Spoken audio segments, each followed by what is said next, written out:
I pray to the divinity in you.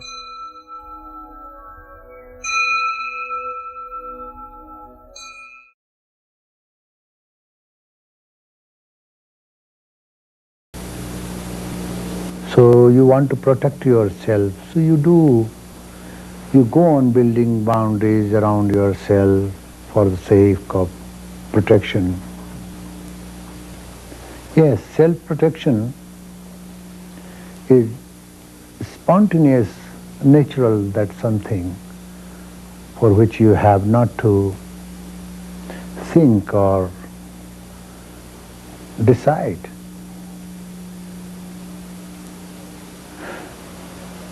So something that comes to you that threatens your being, then you like to protect yourself.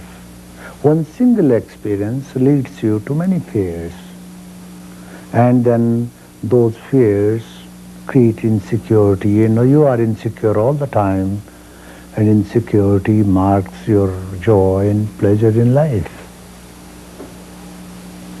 But those who know how to expand their consciousness, their personality, they remain free from fears.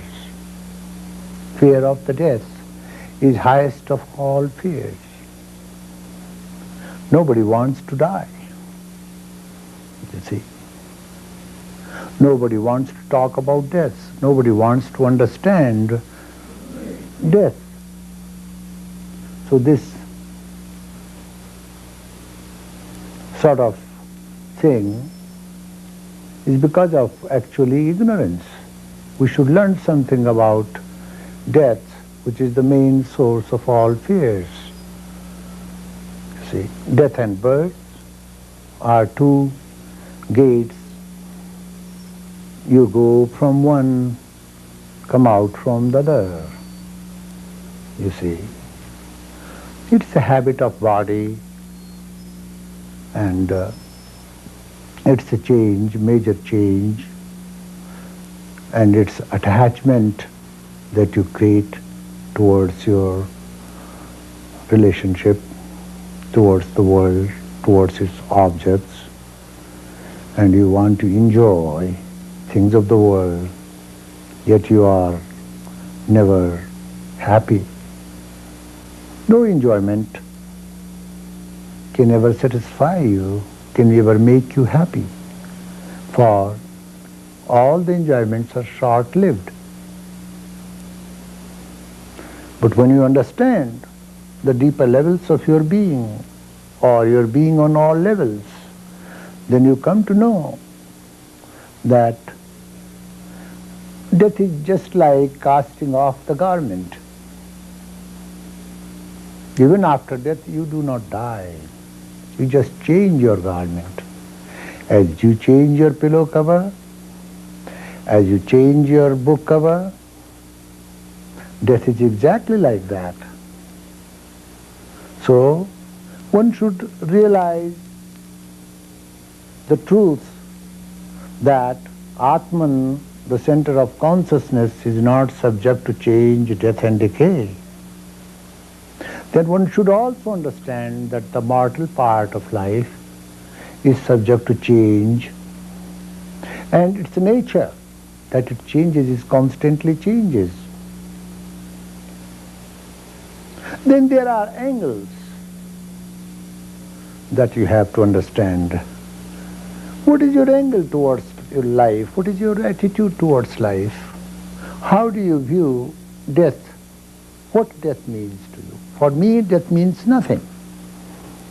I am not boasting, but long ago I have realized this, that death is a change, and we are constantly changing in life. We see the seeds growing. If the seed does not break, it cannot sprout. If the sprouts do not break, there will be no flowers, there will be no fruits.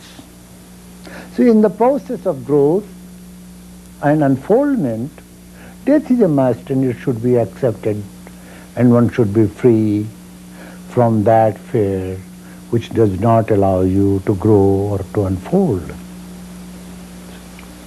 Most of the fears are never analyzed, and then they control our internal states, and thus we behave in the external world. We live. We want to enjoy life. We want to have joy. We want to attain that height of perennial joy.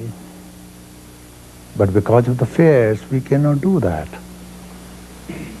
You see, it's the sense of self-preservation that leads us towards insecurity. And then we isolate ourselves, and then we think that everything in life is horrible. You see, we do not realize that life is a beautiful something like a poem, poetry and a song.